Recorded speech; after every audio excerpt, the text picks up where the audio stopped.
God exists. All right, so let's proceed now.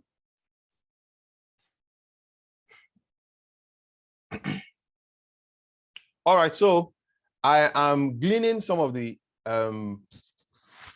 points I'm bringing from several persons, but chiefly from one of my mentors when it comes to Christian apologetics, and his name is Frank Turek. He wrote a book together with Norman Geiser, and the title of the book is "I Don't Have Enough Faith to Be an Atheist." You could visit his website, crossexamine.org, and this book has 12-point case for the proof of God, right? So we will be looking at 4 questions which we've looked at before. Does God exist? Does truth exist? We've looked at that. Does God exist? Which is what we're actually looking at. To be able to look at does God exist, we looked at 2 topics which we now want to go back into. Today we are looking at the 3rd lesson, does God exist? And we are looking at it from the aspect of divine design, right? So we started by looking at the cosmological argument, which is the argument of beginning, and we're able to prove that even scientists believe that there is a beginning, that the world began, and there are more than enough proofs to show that there's every likelihood that the world began at a particular time, which scientists have been able to term the Big Bang, right? And as Christians, and personally, I believe in the Big Bang. I just know who banged it, according to Frank Turek. So today we'll be looking at the argument of design, which is the teleological argument. We started it last week already. We'll be going into this. If you found a wristwatch in the woods, would you think it was made by natural law? This is the thought process of a renowned Christian apologist, a philosopher. He was walking in the wood and he saw a stone, a rock on the floor. Just assume, okay, this rock has been here for long. Nobody had to make this rock, no problem. But as he kept moving, he found a pocket watch. And he thought to himself, who dropped this here? And then who made this, right?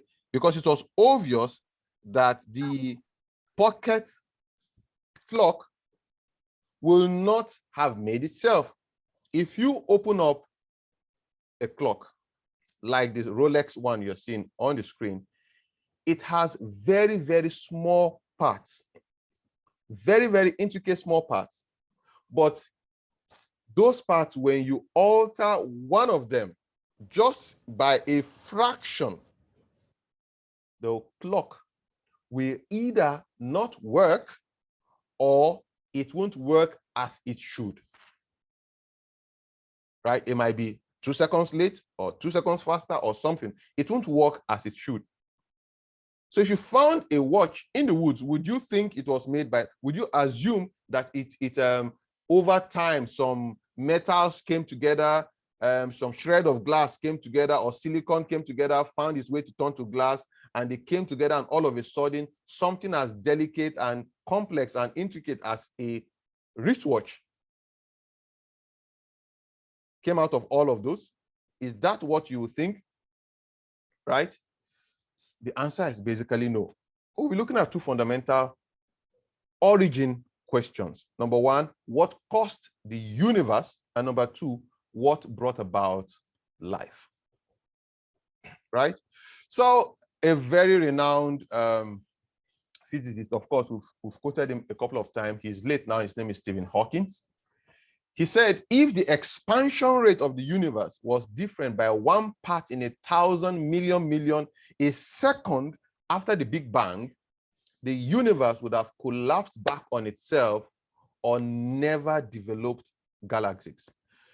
So again, I appreciate the fact that some of us are not into all these physics or science things, but again, scientists, or let me not say scientists, the science world is one that is pushing for atheism more than any other field, right? Because of course the Bible says knowledge pops up, right? So Stephen Hawking was saying that, yes, the Big Bang happened, but if the expansion rate, when there is the Big Bang is something like an explosion, right? Like when you use banger, I don't know if they still use banger these days, or I don't know what else to use to explain an explosion. Maybe the bursting of a balloon, inflated balloon, right? Now, when there was the Big Bang, there was an explosion. An explosion means that there will be dispersion of the objects, basically, right? So it's a balloon, to be dispersion of the content of the balloon, which would be basically the contents of air inside. Now, in the Big Bang, there was an expansion. If the expansion rate of the universe was different by 1 part in 1,000 million, a 1 part in 1,000 million means one. When I say 1 part in 2, it means 1 divided by 2. When I say 1 part in 10, it means 1 divided by 10. So when I say 1 part in 1,000, you put 1000. That's 30 over 1,000. Million, you put 6 zeros times 2, right? If the expansion rate of the universe was different by 1 part in 1,000 million, a second after the Big Bang happened, the universe would have collapsed back on itself and never developed galaxies.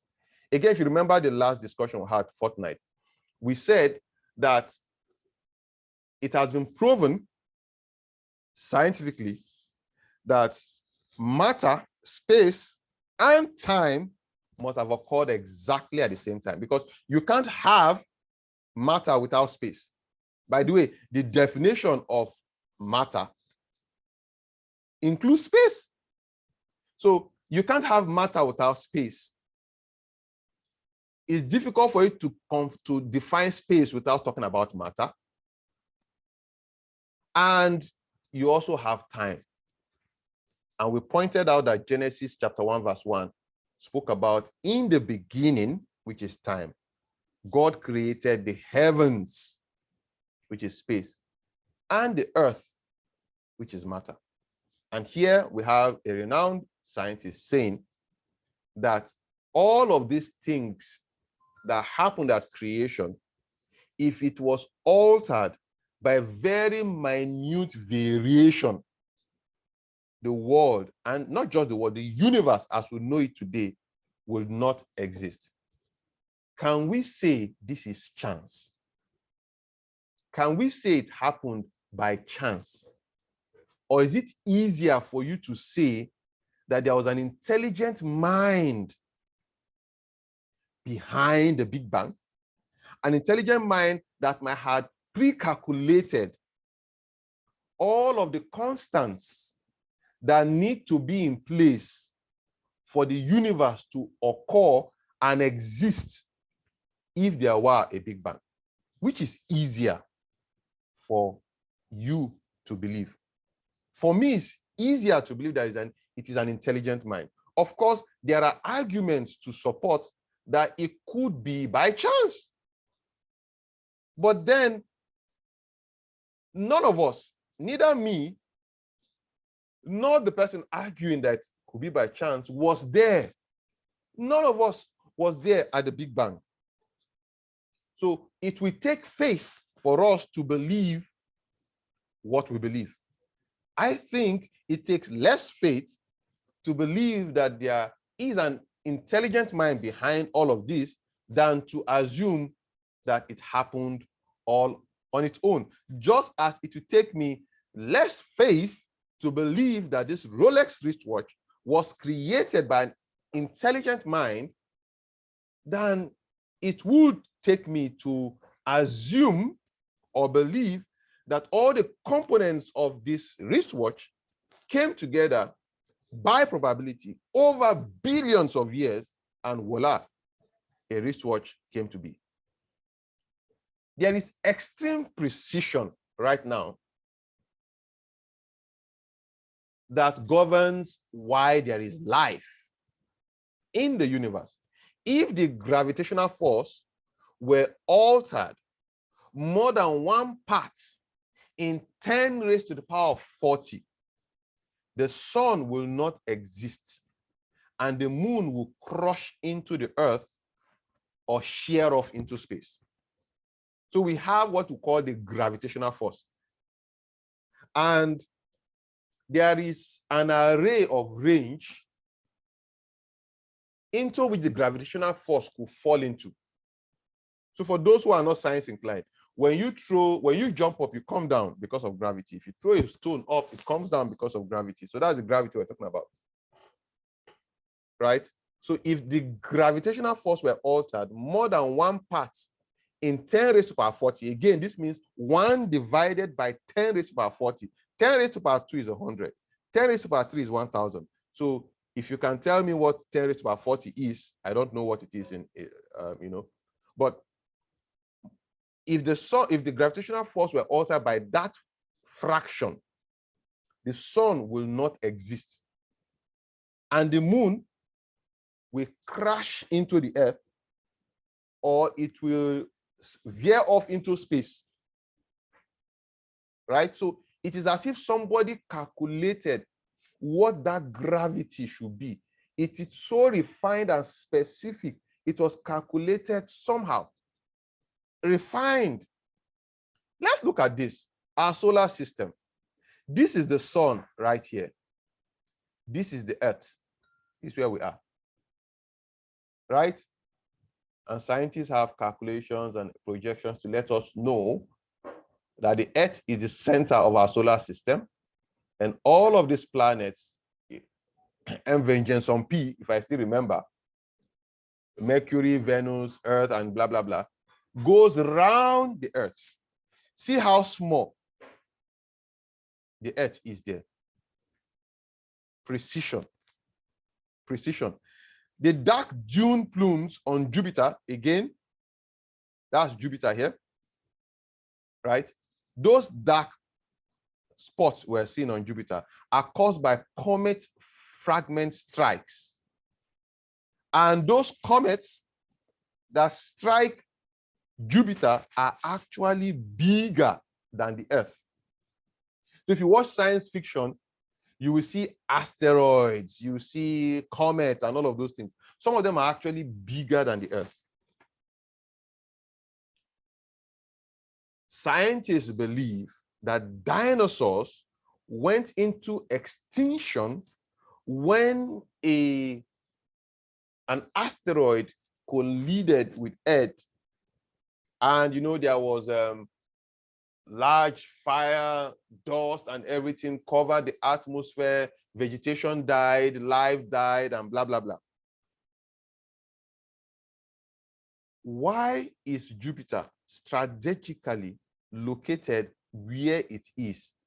Most of the comets and asteroids that should come to hit Earth are intercepted by Jupiter. Could this be coincidence, or is this a product of intelligent design? That's Jupiter up there. This is Saturn, Neptune, Uranus, this is Earth, and Pluto. I don't know the latest now. Pluto was demoted one time. I don't know if it has been brought back as a planet. Right? Perhaps we want to see more. Yeah, this is the sun. This is how big the sun is. This is the Earth there. That small dot you are seeing there is the Earth. That's Jupiter. This is the Earth, small dot, and Pluto you barely can see. When compared to the size of the sun. And God did it in such a way, or we believe God did it in such a way, arranged it in such a way that the Earth is just precisely positioned such that it's not too far from the sun, else it will freeze. Neither is it too close to the sun, else it will melt or burn. Life, as we know it, has not been observed to exist in any of the planets in our solar system, either because the planets are too hostile for the carbon life form we have hydrocarbon life form we have upon the face of the earth. Could this be coincidence, or is this by design? I'll take us to a website and we'll quickly look at this. We'll just read some things from here. So do you know that the diameter of the earth is 12,756.2 kilometers? Right? Just a moment. All right. Somebody's writing on the screen. Let me find a way to clear this up. Sorry for that. All right. Yep, so I've shown us the Earth compared to similar planets, right? So for those of us in the JTs, I'm making plans already. By next month, I'm going to get a telescope so we could use it to observe perhaps some of the planets and the stars in the sky, and you marvel at the wonder of the universe. As humans, we tend to be so proud, so puffed up. Compared to the size of the earth, who are we? Right? Compared to, if I don't care how big how many acres you have as land, right? I will give testimonies about it in church. You don't own 1/3 of the earth. And the earth itself is a small ball compared to other planets, right? Very, very intriguing, right? Let's look at something here. So let's look at some constants. There are well over 25, 15, 50 constants that if varied just a little, we will not have life the way we have it. Here are some factors that make the earth what it is. Number one, it is at the right distance from the sun so that water is warm enough to melt, but not so hot to boil and steam away into space. Water is also able in this habitable zone to both evaporate and condense at lower levels in the atmosphere, thus permitting a more even distribution of water and a cycle of water over dry land known as precipitation. Earth. It is a habitable zone in the galaxy. Radiation and the presence of wandering planetoids make life closer to the center of galaxies unlikely. The Earth is properly positioned that all the radiation that comes from the aftermath of the Big Bang and the radiations that come even from the sun. If you know, we have ozone layer, we have atmospheres, we have all of those things that basically stop the dangerous rays from the sun to get to us. Some of these things have not been observed to be present in the other planets around the solar system, or perhaps even in our galaxy. Could this be coincidence? Or could the Bible be true when it said that God separated and made the earth habitable for man? Look at its orbit. Is nearly perfect circle rather than eccentric, steep or elongated ellipse, right? The way the earth is shaped, it helps, it keeps it in orbit and distance from the sun's heat and life relatively constant. The earth has what we call the molten core. And the volcanism, it generates magnetic field or belts that protect it from the most harmful rays from the sun. Volcanism also plays a role in helping generate the atmosphere and the cycling rich minerals widely. Let's look at point 5. Its sun is just the right kind of star, putting out a fairly steady amount of energy. Other types of stars are more variable in their output, making life impossible due to the extremes in warmth and light. Right? Look at the rotation of the Earth. Its fairly rapid rotation reduces the daily variation in temperature. It also makes photosynthesis possible since there is enough sunlight for all over the planet. The way the sun rotates, the earth rotates on its own axis, gives even distribution of sunlight to the planet such that vegetation all around the earth could have enough sunlight for photosynthesis to occur.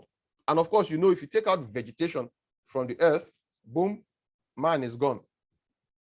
We breathe in oxygen, we breathe out carbon dioxide. The plants taking the carbon dioxide, they give us oxygen, and we enjoy that symbiotic relationship. Take the sun out, man may not necessarily die instantly, but the plants will die, and so will man. What about the moon?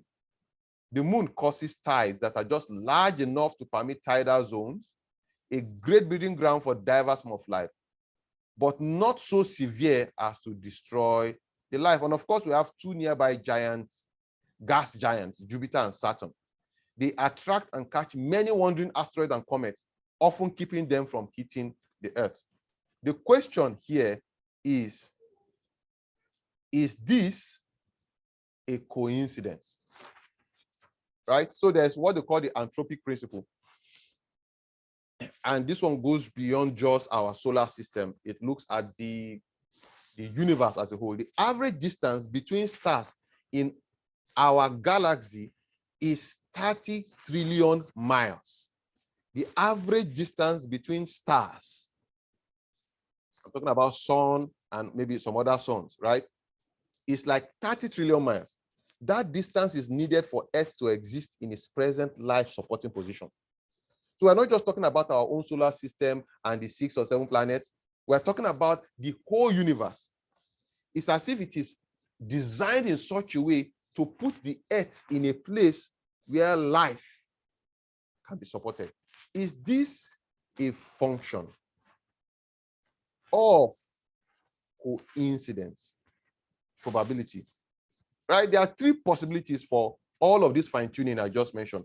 There are basically 3 possibilities. Number 1 is that it happened by chance. Or perhaps it happened by physical necessity. Like, you know, because of the laws of physics, it has to happen that way. Of course, if you told that line, then I'll ask you who established the laws of physics? Or would we say it is by design? Could it be that somebody, an intelligent mind, designed all of this? Could it be chance? Could it be probability? Right? So we have another very vocal, this one is still alive, very vocal atheist. He goes from campus to campus, colleges and universities in the United States, convincing children of Methodist, Anglican, Christian background to leave Christianity and say that God does not exist. And he succeeded largely. Largely because parents find this kind of discussion I'm having with you guys today boring and too academic. And they believe that if you just say faith, just faith it, just believe. At certain level of education and exposure, just belief is no longer viable enough. You have to understand, why did we believe what we believe? So he wrote a book, and the name of the book is The God Delusion. And the central argument of his book in pages 157 to 58 is number 1. The appearance of design in the universe is overwhelming. He's an atheist right here. This atheist is not even a friendly one. He's usually very rude and, right? Doesn't want to hear anything God. Second central argument is there's no explanation for it in physics. There is no explanation for the fine-tuning of the universe. There's no explanation. Of course, he postulated, or rather supported a theory. It wasn't brought up by him, but he supported the theory of the multi-universe theory. And again, the multi-universe theory relies on luck. In fact, for me, the multi-universe theory requires much more faith to believe than the singular universe theory, if there's anything like that.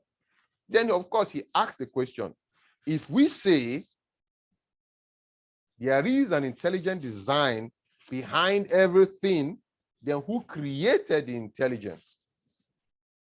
This argument presupposes that God has to have a creator.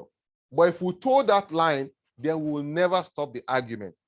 If God was created, or if God is a creation of something else, then that something else is a bigger God. Then I can ask who created the bigger God, and then who created the bigger God, who created the bigger God, who created the bigger God, and then the argument will never end.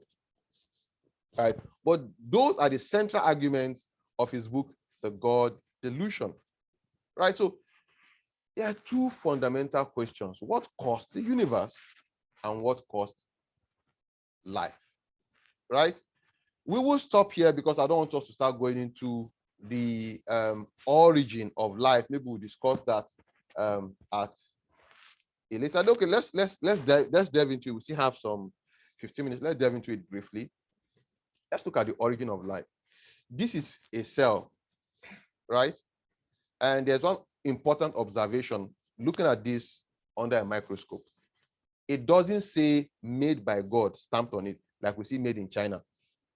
Or it doesn't also say made by natural forces on it. It's just there.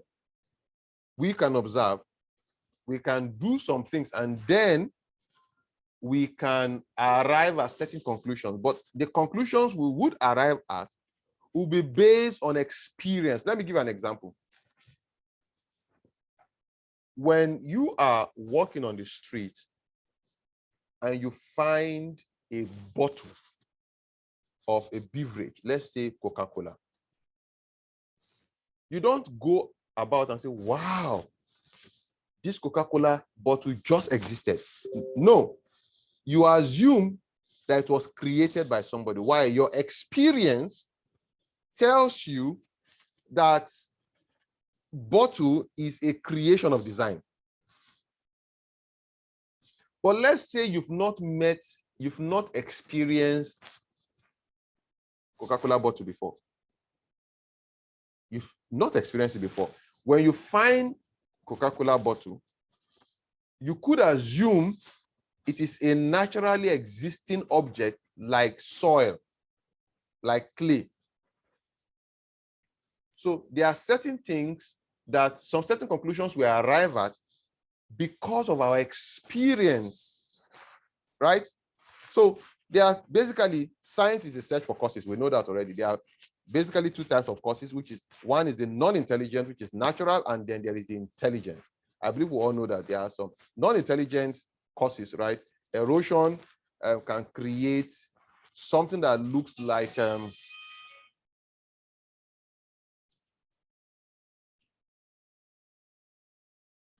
sorry, 1 minute, please. Erosion can create something that looks like a gully, and that gully now becomes house for apes, right? We won't say that house was created by an intelligent design. It was created by nature. But when you go somewhere and you see blocks, bricks put together, woods, lintel, you see a roof, you don't come to the conclusion that it was created by erosion.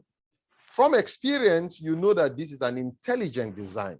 You know there's an intelligent mind behind it. So this is a place in the US, it's called the Grand Canyon, and is an object of a lot of argument between some faction of Christianity that we call New Earth creation. They believe that the Earth is basically about 8,000 years old. And of course, and some form of scientists who believe that, like, look, the world is millions and millions of years old. But this is basically the Grand Canyon, right? This is Mount Rushmore. I want you to look at the two pictures, right? Grand Canyon, Mount Rushmore. Let's put them side by side. which is a product of an intelligent design.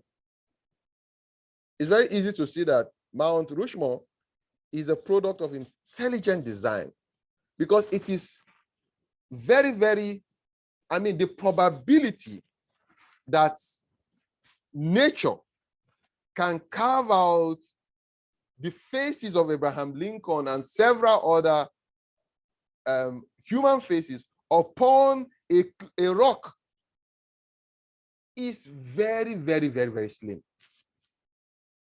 We may not be able to rule out the possibility. Maybe if some natural forces occur over billions and billions and billions of years, well, mathematically, there's a possibility that could occur. But even though you know that mathematically there is a possibility it could occur, would you conclude that this is an occurrence brought about by nature? Many of us here play the game called Ludo, or at least you know how to play. You roll 2 dice. You expect to draw 6 or 2 6. You know, you could do it. You do have double 6 first time, double 6 second time, double 6 third time, double 6 fourth time.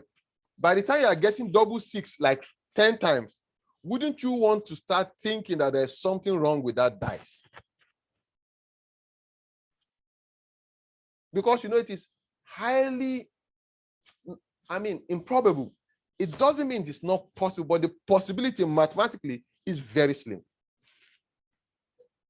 So based on our experience as humans, we could come to certain conclusions that some things are a product of intelligent design and not natural design.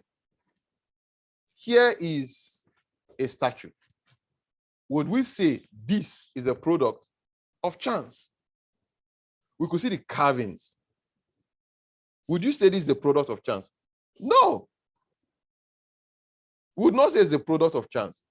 So what caused this?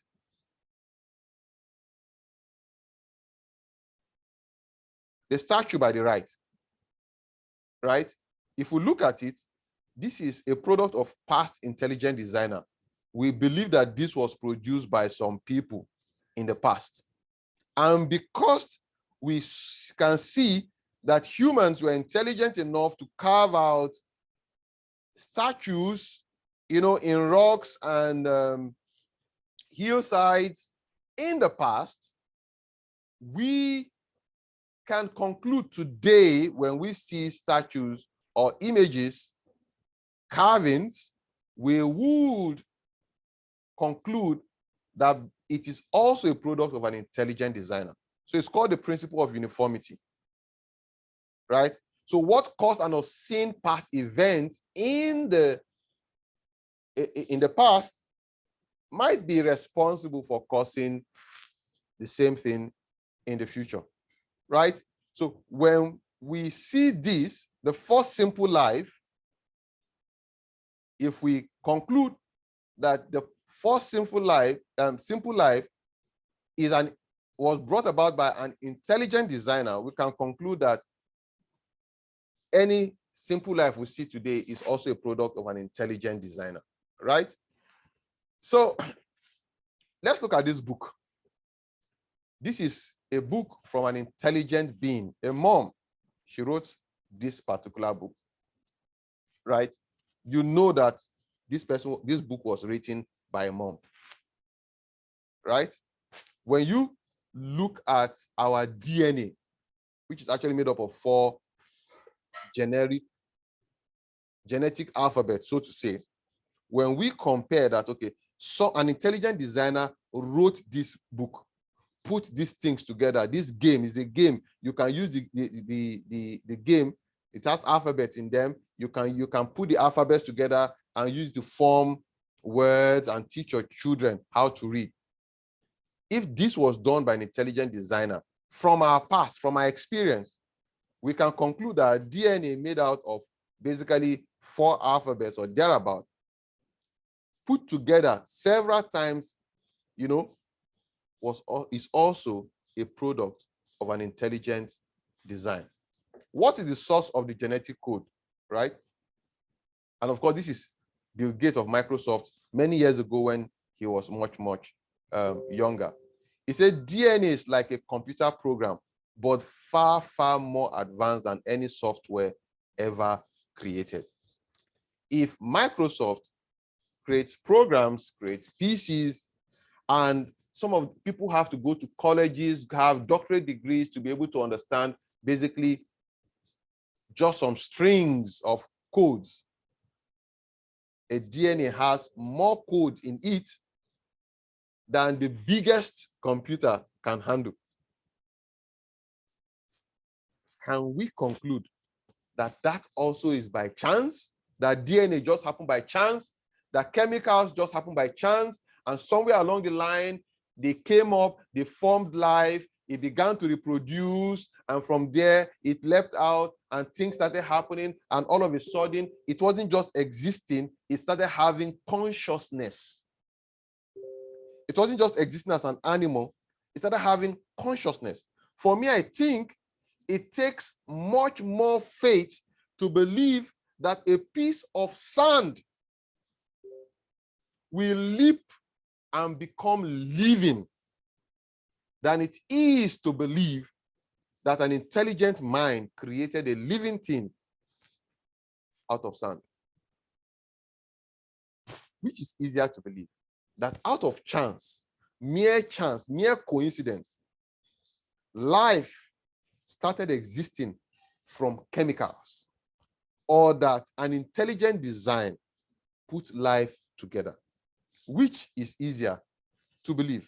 Again, so that will not make today's discussion too lengthy, we will stop our discussion here and give room for one or two contributions, and from also, I'll pause the recording right now. I will continue in a fortnight from now, 2 Sundays from now. We're gradually rounding up on this, and when we do that, we'll start taking some biblical topical issues. But the idea here is to look at, does truth exist? Does God exist? Then we'll go into which God. The God we're talking about here, we're trying to prove here by the teleological argument, is that there is an intelligent mind. There is a God behind all of this. We are not concluding here that is the Christian God. Neither are we concluding anything, right? We're just saying that there is an intelligent mind. We would dig deeper to see if this God is the Christian God, or could it be, maybe we are all gods, pantheism, maybe, right? We'll get to that as we proceed.